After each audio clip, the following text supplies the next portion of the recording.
Gloire à Dieu. Donc, on va lire Luc 9, verset 26.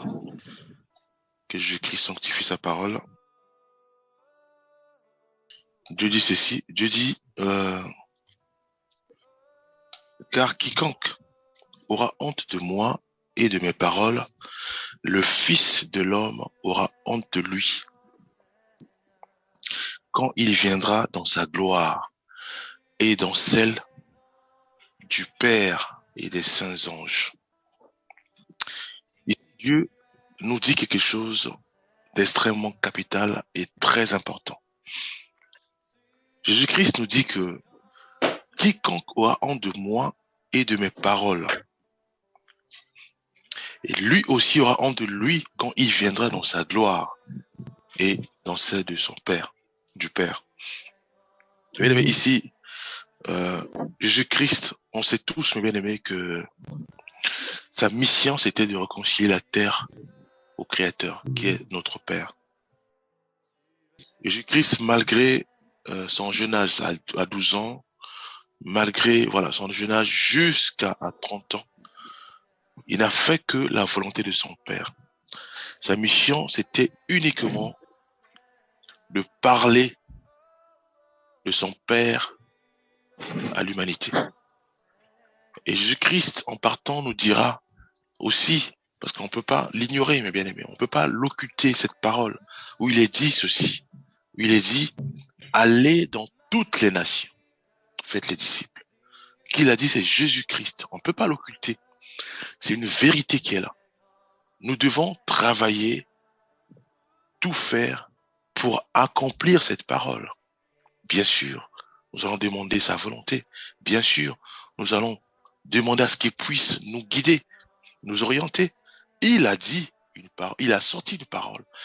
Il a dit, allez dans toutes les nations, parlez, faites toutes les nations les disciples, mes bien-aimés. Qu'il a dit, notre maître, notre modèle, Jésus-Christ. Il nous dit, car quiconque aura honte de moi et de mes paroles, le Fils de l'homme aura honte de lui, mes bien-aimés. Imaginons-nous, mes bien-aimés. Devant nous, il y a toutes nos familles qui sont alignées. Il y a le frère, ma sœur, mon père, ma mère, mes grands-parents. Ils sont tous devant moi alignés.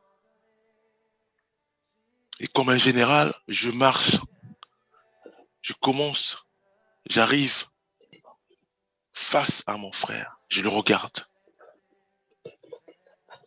Je pose une question qui est simple. Qu'est-ce que j'ai fait pour que mon frère puisse maîtriser la parole du Seigneur, puisse arriver à la même stature de la foi ou de la compréhension que moi? Qu'est-ce que j'ai fait? Si j'ai rien fait et que mon frère ne connaît toujours pas la parole de Dieu, mon frère ne prie pas avec moi, mais bien aimé, j'ai échoué. J'avance, je viens maintenant devant ma sœur. La même question est posée. Qu'est-ce que moi j'ai fait dans ma prière, dans ma façon de parler, pour que ma sœur puisse arriver à prier, puisse arriver à surmonter les épreuves ou les tentations? Qu'est-ce que j'ai fait? Est-ce que j'ai prié avec ma sœur? Est-ce que je lui ai parlé du Seigneur? Qu'est-ce que j'ai fait? Si j'ai rien fait, j'ai encore échoué. Mes bien-aimés, j'avance jusqu'à arriver à mon Père. Tous ils sont devant, debout ils me regardent. Et je fixe mon Père. Qu'est-ce que j'ai fait pour aider mon Père à aimer, méditer la parole du Seigneur? Qu'est-ce que j'ai fait? Est-ce que j'ai prié pour mon Père? Est-ce que j'ai jeûné pour mon Père, pour que mon Père puisse arriver à aimer la prière, à aimer la parole du Seigneur? Bien aimé, imaginons-nous, je suis pasteur, je suis servant du Seigneur, je suis évangéliste, je suis docteur, je suis apôtre. J'ai un grand peuple devant moi. Je descends de l'estrade. Je rentre là où est les peuples. Et je fixe chaque brebis, chaque personne. Ma question, elle est simple. Est-ce que je connais réellement cette personne? Est-ce que je connais ses difficultés? Est-ce que je connais son niveau de foi? Ou seulement je m'intéresse à son argent? Si c'est le cas, j'ai encore échoué, mes bien-aimés. Je rentre encore là où est la foule. Je fixe chaque personne. Je fixe des frères, chaque frère. Je fixe chaque sœur. Est-ce que je les connais personnellement? Est-ce que je connais leur niveau de foi? Est-ce que je connais leurs difficultés? Est-ce que je combats leurs combats dans la prière? Est-ce que réellement je les connais? Si c'est pas le cas, j'ai échoué. J'ai échoué, mes bien-aimés. Imaginons-nous, j'ai des collègues de travail, j'ai des collègues, j'ai des amis, des meilleurs amis, où nous marchons, où nous parlons à longueur de journée. Imaginons-nous, ils sont devant moi aussi. Je passe par un ami, je le fixe. Est-ce que je maîtrise sa vie spirituelle? Est-ce que je connais ses difficultés? Qu'est-ce que j'ai fait pour que ce frère, cet ami, puisse aimer méditer la parole du Seigneur, aimer lire la parole du Seigneur? Je passe à un autre ami. Qu'est-ce que j'ai fait pour que maintenant, quand on s'appelle au téléphone et qu'on prie avant de parler et qu'on parle des choses qui nous édifient, nous, spirituellement, qu'est-ce que j'ai fait? Si j'ai rien fait, j'ai encore échoué. Jésus-Christ nous dira, quiconque aura honte de moi et de mes paroles, le Fils de l'homme aura honte de lui quand il viendra dans sa gloire. Mes bien-aimés, nous allons encore lire un verset pour nous booster et pour montrer cette urgence de notre Maître et Sauveur Jésus-Christ. Jésus-Christ dira ceci, enfin, à travers ses disciples. Jacques 2, verset 18.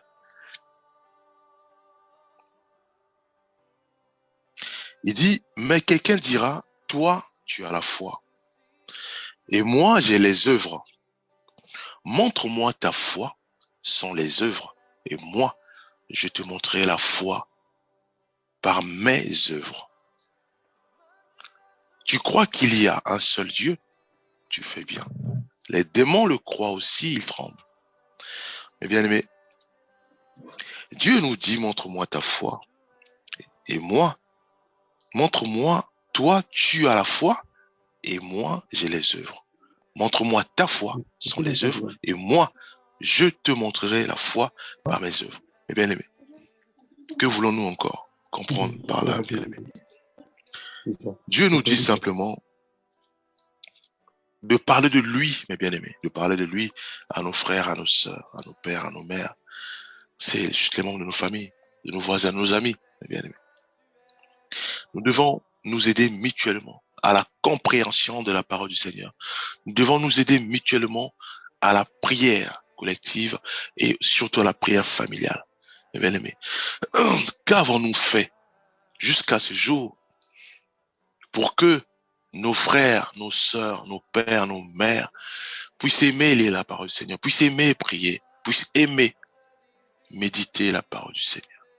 Qu'avons-nous fait jusqu'à ces jours où nos meilleurs amis, bien-aimés, nos collègues de travail, nos meilleurs amis, puissent aussi, quand nous parlons au téléphone, puissent aussi dire, écoute, ne parlons pas des futilités, ne parlons pas des choses qui blessent, prions d'abord avant de parler au téléphone.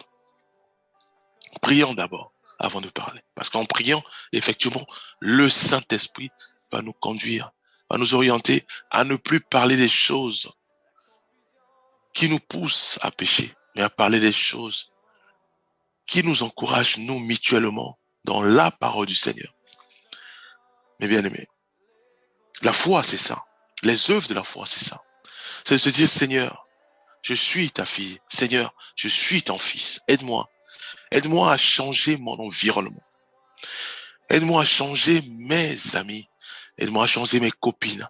Aide-moi à changer mon père, ma mère, mes sœurs. Afin que tous nous puissions vraiment aimer, méditer ta parole. Nous puissions aimer prier. Nous puissions aimer le bien. Nous puissions bannir le mal. Eh bien aimé, les œuvres de la foi, c'est ça. Dieu va nous aider, Dieu va nous équiper, Dieu va nous parler, Dieu va nous orienter. À ce moment-là, bien aimé, nous allons appliquer effectivement sa parole. Dieu va nous aider à dire, voilà, avant de parler, prions.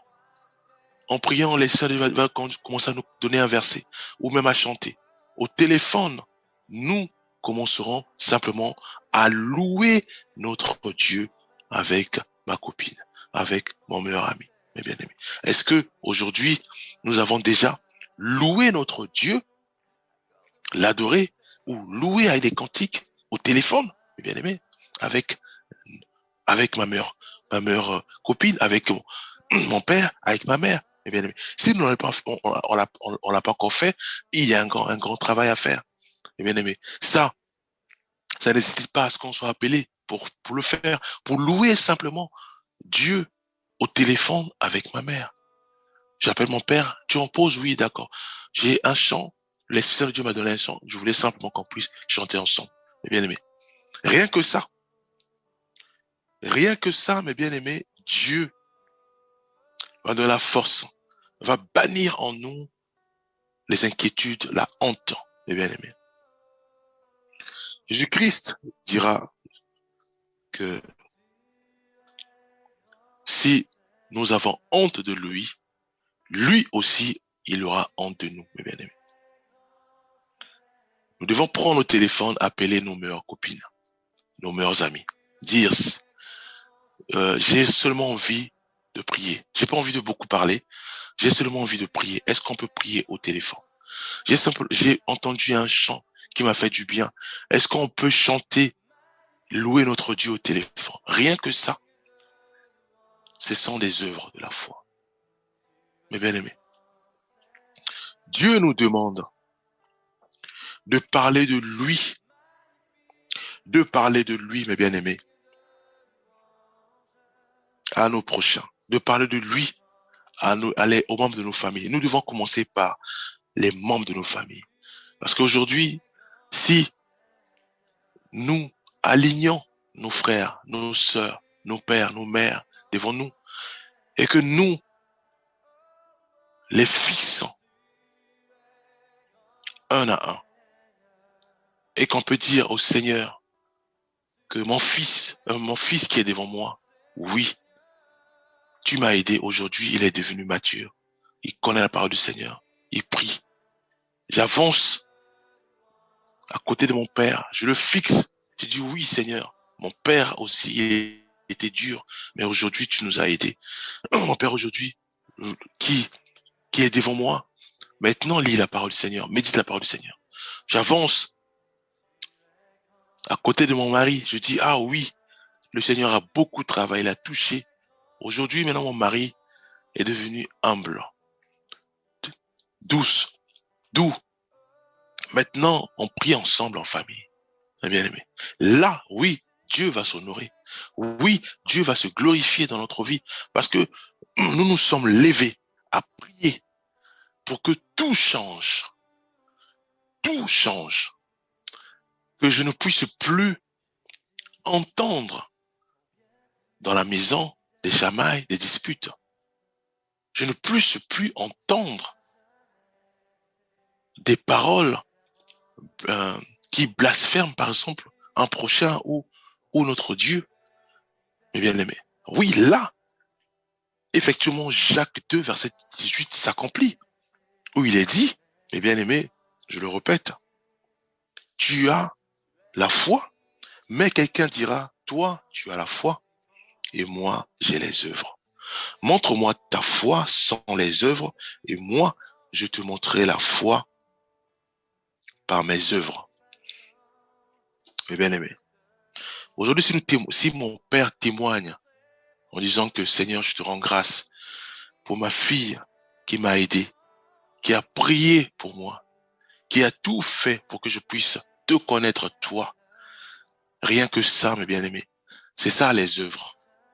C'est ça les œuvres.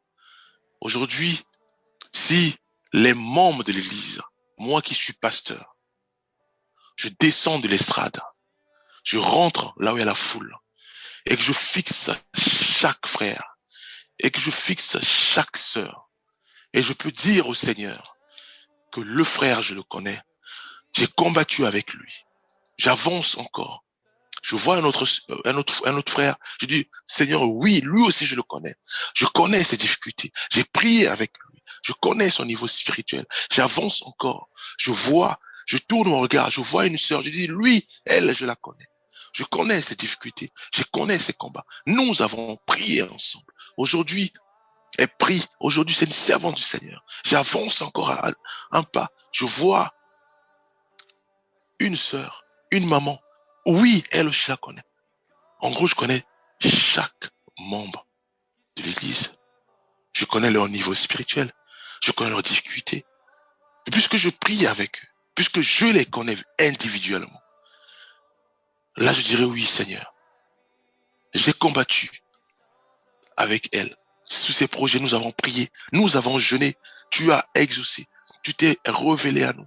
Aujourd'hui, la sœur, elle est zélée dans la prière. Mais bien aimé, c'est ça les œuvres. Alors, si je connais toujours à voir ce frère, oui, je le connais, je le vois souvent à l'église, mais je connais pas son niveau spirituel. Et je le connais souvent parce que moi, il vient donner l'offrande. Ou je l'aime parce que il donne l'offrande. Nous avons échoué. C'est ça, la foi sans les œuvres. Nous avons les membres de l'église, on les connaît parce qu'ils viennent à l'église, mais on les connaît pas individuellement. On ne connaît pas leur niveau de foi. On ne connaît pas leurs difficultés. On ne sait pas s'ils sont matures au niveau de la parole du Seigneur. Est-ce qu'ils prient à la maison? Est-ce qu'ils prient? Est-ce qu'ils ont une foi inébranlable? On ne connaît pas. Nous avons échoué, mes bien-aimés. Si quelqu'un a honte de moi et de mes paroles, moi aussi j'aurais honte de lui. Mes bien-aimés. Voilà ce que je tenais à partager. Je veux prier, Père Céleste. Nous croyons fermement que c'est toi, ô Éternel des armées, qui veux nettoyer ton peuple. Nous qui sommes ton peuple. Tu veux que nous puissions être intègres, que nous puissions être fidèles sur des petites choses. Tu veux, ô Père Céleste, nous ramener à être des véritables disciples de Jésus-Christ. Père, aide-nous, vraiment aide-nous, car nous sommes faibles. Aide-nous à réaliser, ô Père Céleste, que nous sommes, comme tu as toujours dit, nous sommes désordonnés. Aide-nous à être ordonnés, Père Céleste, sur les tâches que toi, tu nous as assignées, sur la mission que toi, tu nous as assignée. Aide-nous, Père Céleste, à témoigner sur les œuvres. Aide-nous à témoigner pour toi, parce que tu nous aides. Fortifie chacun de nous et permets à ce que nous puissions avoir tous nos regards fixés vers toi et que ton Esprit Saint nous aide, nous conduit, nous oriente à trouver juste et que nous puissions trouver juste à tes yeux et que oui, tu puisses nous appeler bons et serviteurs. Au nom puissant de Jésus-Christ, nous avons ainsi prié. Amen.